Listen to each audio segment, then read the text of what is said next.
So, in general, jobs are harder to get in times of economic recession because many businesses cut back operations. So, makes sense, right? General statement.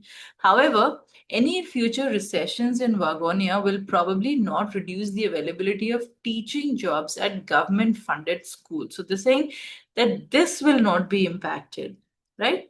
Okay, now this is because Wagonia has just introduced a legal requirement. So, this has just come in that education in government funded schools be available free of charge to all Vargonian children, regardless of the state of the economy, and that current student teacher ratios not be exceeded.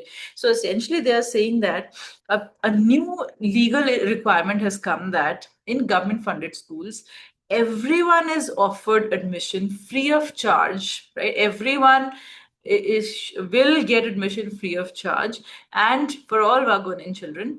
And also, and not just that, that they can, let's say if a lot many more kids join the government funded schools, it's not that they can keep the same number of teachers and just admit more people. No, the current student teacher ratio should not be exceeded. So this is the legal requirement. So let's say if the current teacher student teacher ratio is 10:1, that is, there is one teacher for every 10 students, this is what has to be maintained, which means if more people take admission in the school, then more teachers will need to be hired. Yeah, the current ratio has to be maintained. It cannot be exceeded. So it cannot be made 15:1. That is, there cannot be 15 students, for every one teacher, right? For 5 more people come in, you need to, get more teachers in. Yeah. All right. So this is what is given to us. So which of the following most strengthens the argument? So the question stem is fairly simple. We need to strengthen the argument. Now, before we do that, we've understood the argument, but I have to mark the conclusion. What is the conclusion of the argument? And I have to keep that in mind, right? What is it? However, this is my conclusion. Any future recessions will probably not reduce the availability of teaching. Do you agree, right? This is the conclusion. This is the author's opinion. He is predicting about the future. Then he gives me reasons. This is because. So he tells me why also. So these are my premises. They support his claim, his prediction. And his prediction is that any future recessions will not reduce availability of teaching jobs. Fine. Okay. Now, so this is what we have to strengthen. Look at A. The current student teacher ratio at Wagoni's government funded schools, so basically 10:1, this is higher than it was during the most recent period of economic recession. So they are saying that, during the most recent period, perhaps this was 8:1, now it is 10:1. Does it have any impact on my claim of the future? If anything, all it says is that in case in future, if there is a recession, if it goes the student teacher ratio, it can go down. That means that if there are fewer students per teacher, which means that just that the number of teaching jobs will increase, because number of students in the recession is not going down anywhere, isn't it? Right? There is no reason because of which number of students in the recession is going to go down. And in any case, what my previous number was of the student teacher ratio is during the current recession, it is irrelevant, isn't it? Current number is 10:1. There might have been structural changes. Maybe the population grew from the previous recession or whatever may have happened. My point is that the current number is 10:1. According to the new law, I cannot exceed this. That means that I cannot have 15 students allocated to one teacher, and everyone needs to get education in the school free of charge, which means if a recession strikes, then my teaching jobs are safe. He's saying probably not reduce. He's not even saying that the jobs will increase. He's just saying that probably they'll not reduce. This certainly makes sense, right? It doesn't matter what this number was in the previous recession, right? So this is definitely not my answer. Look at B. During recent periods when the Wagonian economy has been strong, almost 25% of Wagonian children have attended privately funded schools, many of which charge substantial fees. So this is telling me that currently during recent periods means in the recent times, right? So currently this is telling me that 75% children are in government funded schools and 25 are in private schools which charge substantial fees currently, right? Now what can happen during recession?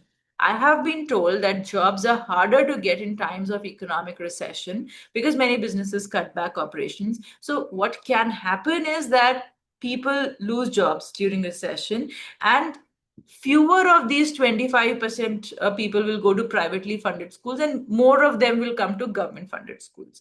If more people come to government funded schools, more students come to government funded schools, then the number of teachers will have to only increase. So teaching jobs will only increase, they'll definitely not reduce, right? And it is logical that during a recession, it will not flow in the opposite direction. That means people will not go from government school to privately funded schools, because I've been told that in recession there are many cutbacks, right?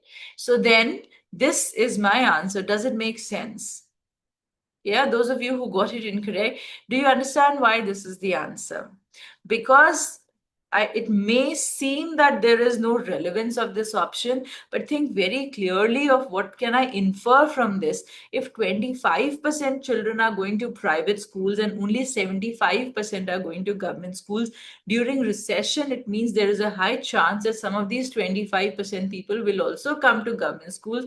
The government schools have said that free of charge education has to be provided to all children, right? Which means that the number of teaching jobs can only increase during a recession. They can certainly not go down. Does it make sense? So that is why B is correct. Look at C. Nearly 20% more teachers are currently employed in Wagonia's government funded schools than had been employed in those schools in the period before the last economic recession. So now, maybe because population increased or whatever happened, why 20% more teachers are currently employed doesn't matter. My point is that this status quo, that is, this ratio of student to teacher, has to be maintained in the future, right? So what happened in the period before the last economic recession? Irrelevant to me. Look at D. Teachers in Wagonia's government funded schools are well paid relative to teachers in most privately funded schools in Wagonia, many of which rely heavily on part time teachers. Okay, so it doesn't matter. How does it impact whether the number of teaching jobs will reduce or not reduce in if there is a recession in the future? They're just saying that these teachers who are in government funded schools, they get paid better than the private school teachers. Well, that's okay. But it doesn't tell me, it doesn't imply, it doesn't tell me why the number of jobs will not reduce in a recession. Do you understand? There is nothing I can infer from this which tells me why the number of teaching jobs will not reduce. They'll stay the same, or they may even increase in the next recession, right? What their salaries are, it doesn't matter to us. Do you understand? That is why D is not the correct answer. Yeah. E. During the last economic recession in Wagonia, the government permanently closed a number of schools that it had funded. That is irrelevant. What the government did in the last recession, I don't care. I know that it has just introduced a legal requirement now about education. So maybe the government's policy on education has changed. Right now, they are saying that regardless of the state of the economy, they have to provide free education to all children in government funded schools. And the current student teacher ratio cannot be exceeded. Right? So again, maybe the policy changed. This doesn't matter. So answer is B. Is this okay? Any doubts here?